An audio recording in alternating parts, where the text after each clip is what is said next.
Hey everybody, Dr. Leith again. Today I'm going to talk about sexual dysfunctions, paraphilic disorders, and gender identity disorders. So let's jump in. Oh boy. There we go. So this time I knew to put it on the first slide. So, a brief overview of sex therapy and sex counseling. Counselors are absolutely allowed to work with sexual issues and sexual dysfunctions or with clients and in counseling. It's relatively underutilized, mostly because many times when there's sexual dysfunction, the immediate reaction is understandably to go to a physician and to seek medical care. Now, again, as I've said in previous videos, medication is not bad. However, the root problem may not be medical in nature, right? It could be something rooted in trauma or personality or early childhood experiences and things like that. So the best treatment outcomes, empirically we see, come from a combination of talk, right? So counseling and medication, right? Nowadays, sex counseling today focuses a whole lot on mindfulness, and I'll talk more about that as we look at each dysfunction. A lot of it's online because it helps reduce stigma and feelings of shame or embarrassment with that distance between our clients and ourselves. And for us, it's important to understand that these are issues that are sexual in nature. So you're going to be talking about sex with somebody, and that kind of pulls up some feelings for you. And we can absolutely go about it the wrong way, right? If we're uncomfortable, we're going to make our clients uncomfortable as well. Right now, though, if this is, as you are entering into this profession and you're going to work with couples or you're going to work with individuals and the issue is sexual in nature, you are most likely going to take a client history that includes details of their sexual lives. And so that's discomfort to be aware of and to start to learn how to manage. It can absolutely be managed, but to be the best counselors we can be, we have to identify our sources of discomfort and find something to do with them. That's the best way we can help our clients.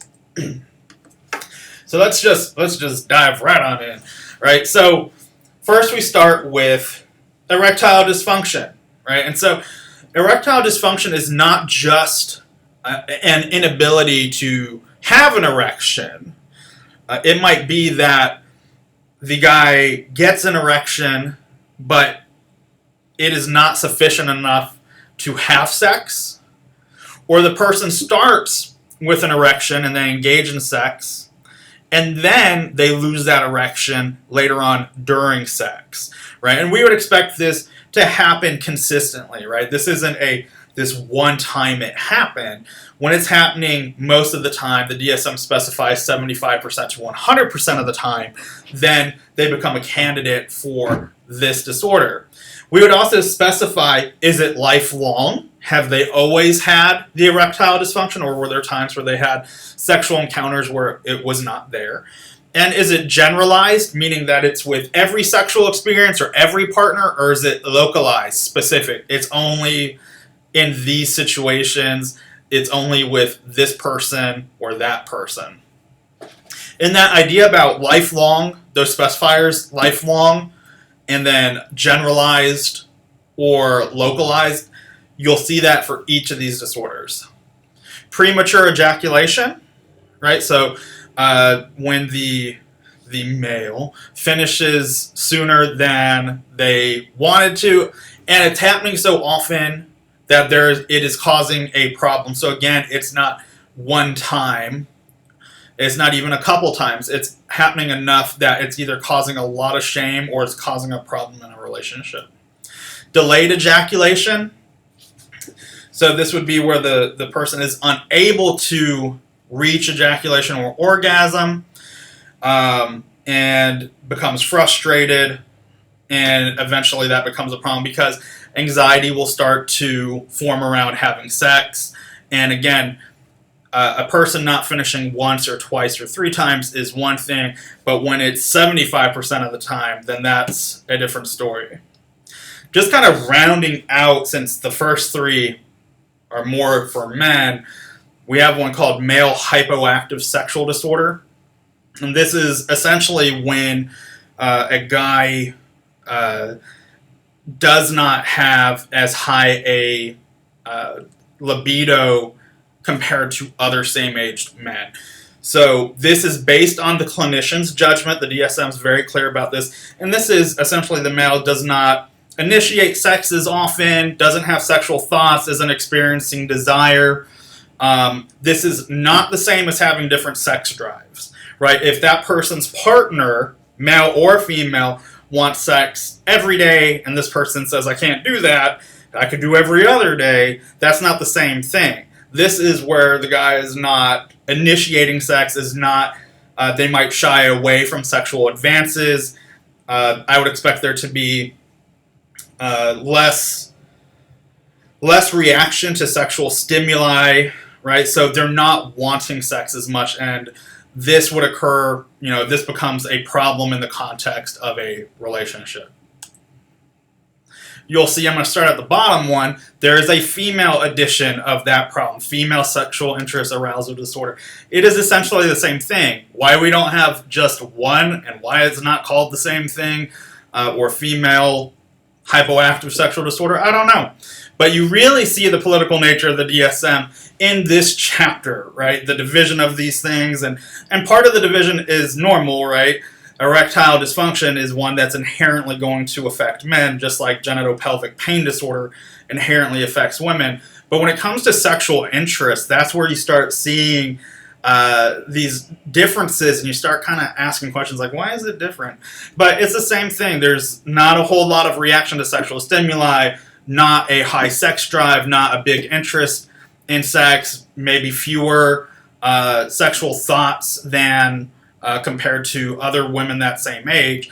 It's not the same as having different sex drives, as I said before, where perhaps this woman, she does want sex and she enjoys sex, but not as frequently, or doesn't want it as frequently as her partner does.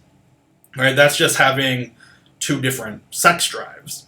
Female orgasmic disorder. So this is not being able to achieve an orgasm, or it's blunted, right? Where it's not as fulfilling.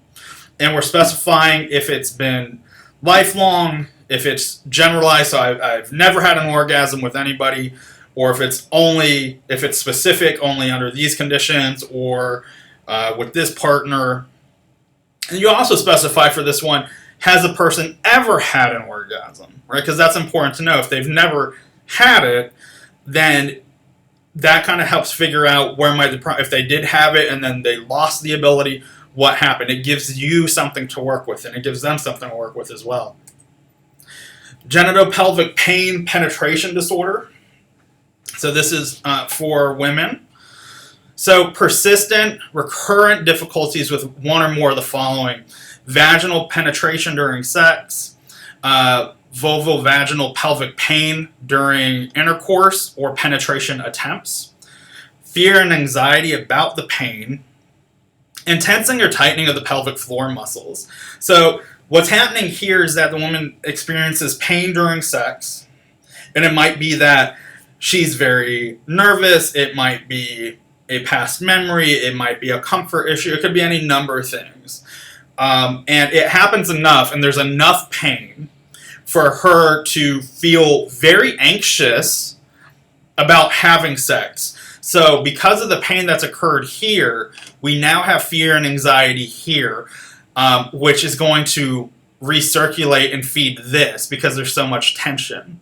So this is where mindfulness comes in, right? And I've worked with somebody who was experiencing this, and with a lot of it doesn't happen overnight, but with a lot of mindfulness training, she found what worked for her. And what worked for her in addition to counseling was going to yoga, and she got really familiar kind of with different bodily sensations, how her body moves and how it feels. And I can't stress this enough, with all of these disorders, communication is a big deal, communicating these symptoms with the partner.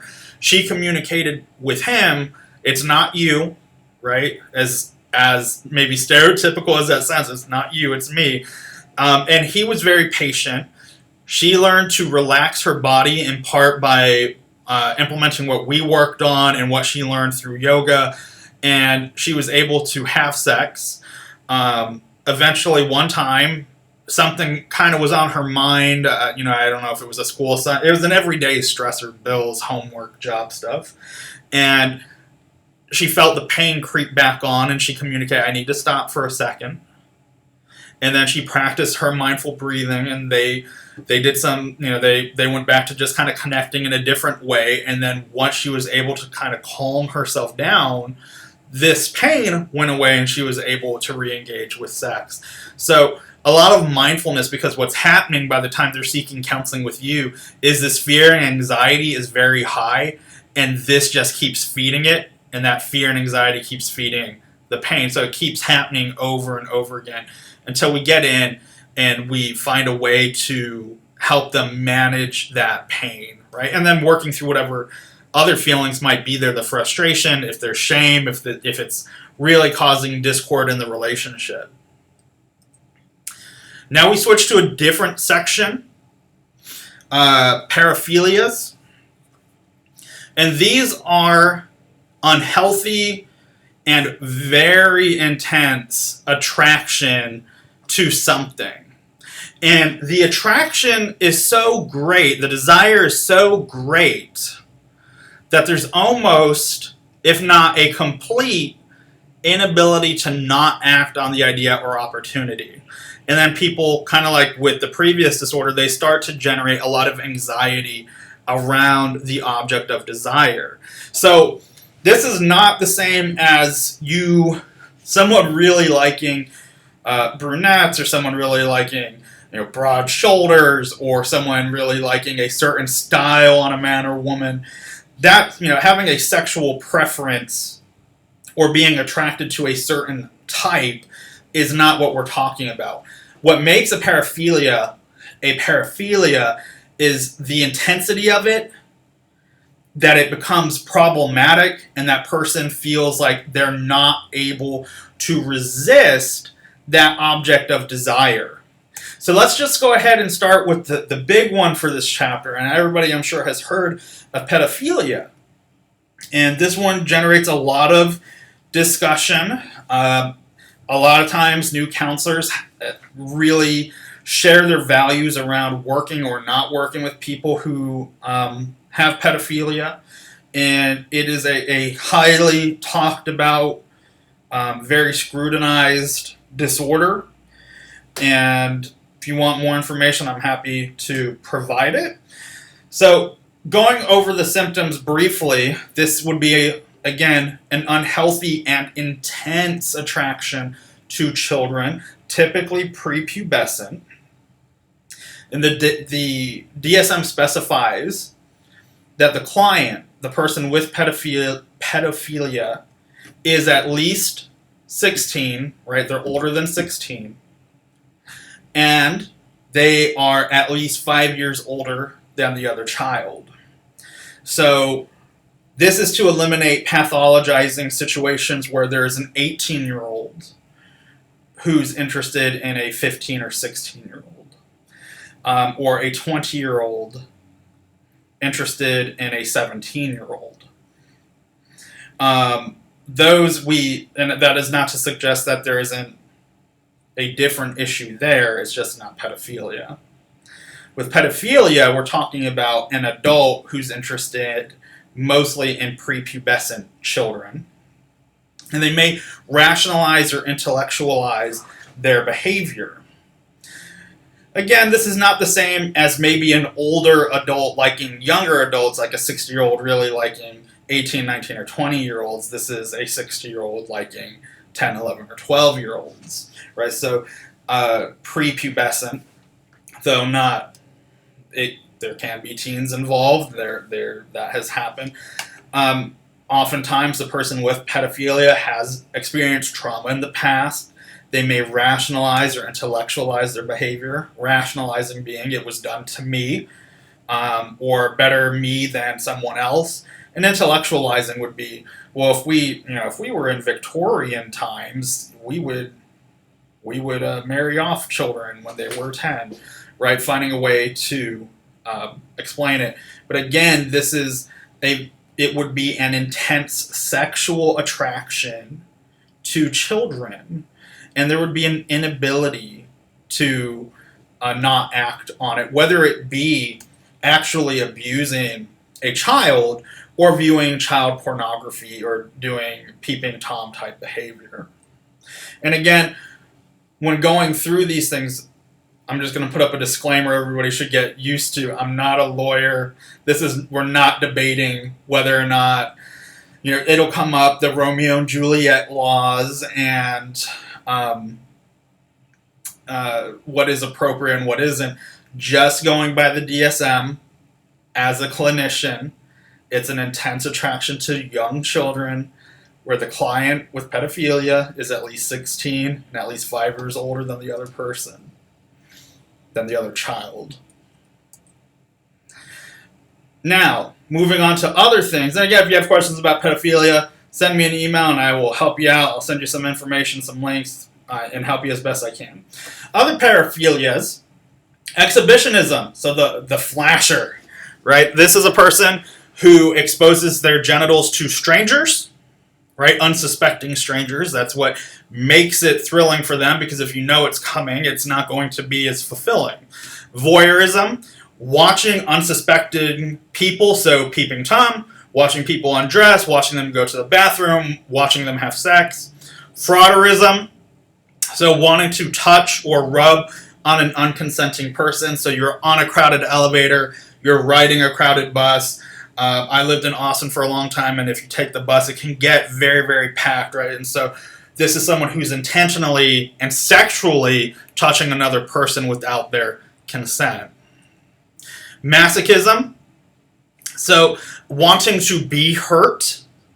And you would specify if they have asphyxiophilia, so wanting to be choked. And sadism is, on the other hand, wanting to hurt others. So with BDSM, at what point does maybe rough sexual play become a diagnosis? It's when it starts to interfere with the person's life, right? It's interfering. I got so hurt, I couldn't go to work the next day. I got so hurt, I failed my test. Or I want to hurt somebody and I keep chasing away romantic partners because by the time I get into it, it's too much for them, right? And then fetishism, right? Having a sexual desire around objects or non-sexual objects. And you would specify if it's a non-sexual body part and or non-living objects. So for example, it's normal to be attracted to certain parts of the body. A fetish might be for maybe the feet, right? Or the elbows. And then non-living objects, really being sexually attracted or turned on by maybe shoes or neckties. But this does not include transvestic items that someone who cross-dresses uses. Transvestic fetishism, which is where I was going with that last point. So over the period of at least 6 months, the person cross-dresses and experiences sexual urges, right? Specify if with fetishism, so they're sexually aroused by fabrics, materials, and garments, and with autogenophilia, so sexually aroused by thoughts or images of self as female. We would not diagnose this for people who just cross-dress or who even cross-dress all of the time. What makes this a diagnosis is the sexual nature. So it's cross-dressing plus the sexual urges that come with the cross-dressing.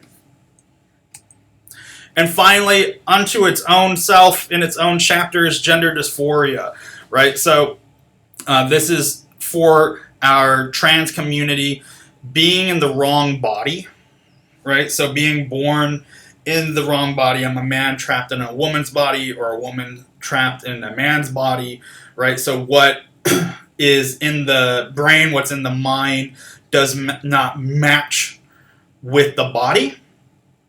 And there's a lot of discussion around this. I absolutely think gender dysphoria is a thing. Somebody's mind and their brain is mapped for a body that they don't have. And so for that individual, A woman born in a man's body, for example, feels like I'm missing something, that being their breasts, and they feel like something's wrong with their body, that being the addition of penis and testicles. And on the other hand, having a man born in a woman's body feeling like something's wrong, having breasts and having the lack of a penis and testicles, it feels very wrong. And so if you think about how uncomfortable it feels to have a small rock in your shoe, imagine how uncomfortable it must be to be in the wrong body. And then that discomfort is so intense that they're very, as I think anybody would be, very preoccupied with wanting to be in the correct body.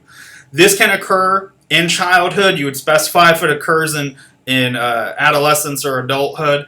As someone ages up, we expect them to become more aware of this sensation, of this feeling.